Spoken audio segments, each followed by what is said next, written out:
أثار الإعلان عن منح إسرائيل عضوية في الاتحاد الإفريقي بصفة مراقب انقساما بين دول الاتحاد الإفريقي.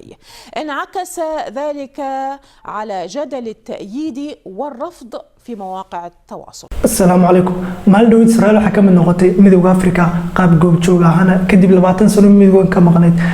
dad badan ayaa runaantii la yaabay sababta Israa'iil oo Afrika ku weelin ay midowgan Afrika uga mid noqotay dawladoodu fara badan oo Afrikaanana way diideen oo ka soo horjeesteen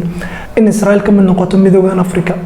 haddaba su'aasha madaxa ka guuraysa waan dareemi karaa oo ah Israa'iil soo tabariga dhexe joogta maas dhulkan ay sheegtaan Falastiin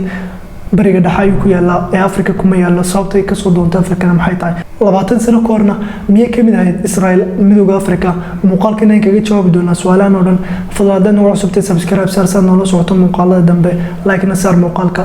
daawasho wacan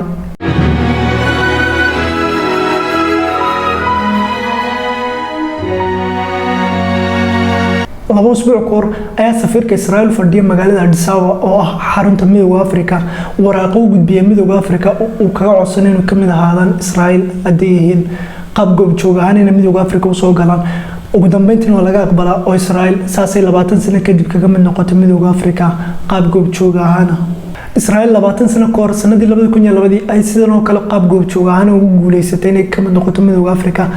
laakiin wadamo waqtigaas Afrikaan ah oo awood badan ay midowga Afrika culays badan saaray kuna khasbeen Israa'iil ka saaraan midowgan waxaana ka mid ah wadamadaas wadanka Liibiya oo Muammar al-Qaddafi uu culays aad u fara badan midowga Afrika saaray si Israa'iil uga fogeeyaan midowgan ugu dambeyntiina waa laga saaray Israa'iil 20 sano ka hor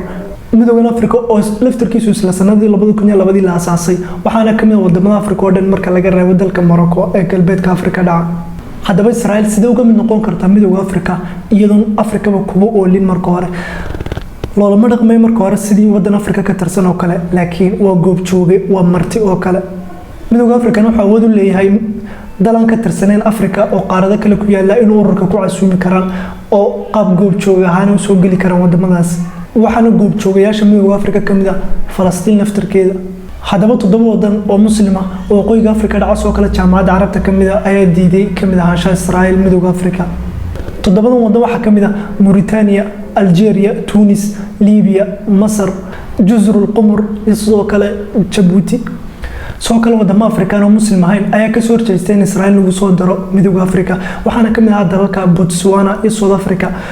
Africa oo ah dal dhaqaale ahaan iyo military ahaan saameynaya fara badan kula Afrika ayaa ka soo horjeestay in Israa'iil lagu soo daro waxaana dhahan lama filaan ay ugu noqoto arinta midowga Afrika sameeyeen oo ah in Israa'iil ku soo daraan midowga Afrika iyagoo kala tashan xubnaha kamid ah midowgan soo kale waxa xusin mudan in South Africa qadiyada Falastiin aad u taageerto oo ay dhahaanba xorriyadeedu ma dhamaystirna ilaa Falastiin la haysto haddaba su'aashu waxay tahay Israa'iil maxay ku falaysaa midowga Afrika maxay soo tarayaan wadamada Afrika Israa'iil yahuud Afrika waxa warkaan ama wadamada Afrika hadaf istiraatiijiyadeed waxayna u soo dhoofin karaan alaabaha ay sameeyaan oo suuq furan oo macallaa hubkooda militariga ay sameeyaan oo soo iibgeyn karaan ay warkaan haddaba goorma bilowday xiriirka wadamada Afrika iyo Israa'iil in taariikhda dib ugu yara noqono 1947 markii yahuudu Falastiin imaadeen oo ay Falastiin qabseen kuna dhawaaqeen dal Israa'iil la yiraahdo madaxdii hore Israa'iil kuma mashquul jirin badanka Afrika oo waxa la tacaamuli jiray reer galbeedka soo atraaf ka raadsan jireen dalalka wadda badan ay badanka la tacaamuli jireen sababtoo ah atraaf ay ka raadin jireen wadamada Afrikana badankooda waqtigaas waxa ku hoos jireen gumaysiga reer galbeedka haddaba dalkii u horeeyay Afrikaan ah ee Israa'iil Spartan buu ahaa dalka Liberia la yiraahdo dalkan oo ku taageeray Israa'iil waxay ka sameeyeen Falastiin gudaheeda 1947 Liberia waxa ay dalka saddexaad ee adduunka oo dhan baa aqoonsada Israa'iil soo kale dalka Ghana ayaa dalkii ugu horeeyay safaarad uga furo dalkiisa Israa'iil sanadii 1957 Israa'iil sanadii 1947 ilaa 1967 waxay ku guuleysteen 3 dawladood oo Afrikaan cilaaqad la sameystaan laakiin sanadii 1967 markii dagaalkii Carabta u dhaxmaray iyo Israa'iil oo Israa'iil dhulada fara badan oo Carabta qabsatay wadamadii Afrikaanka ahaa badankoodu waxay taageereen Carabtii oo Israa'iil cilaaqaadka ay wada jireen badankoodii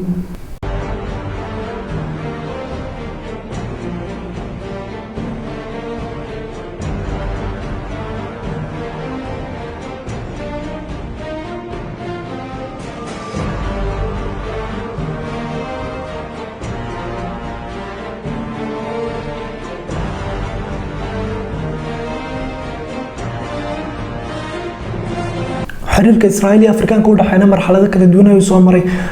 oo Israa'iil hadda waxa sheegtaan inay 46 dawladood oo ku yaala Afrika ay calaaqad leeyihiin haddaba Israa'iil meelaha awoodda saaraysa waxaa kamid ah siyaasadda iyo diblomaasiyadda sababtoo ah codad fara badan ay u baahan tahay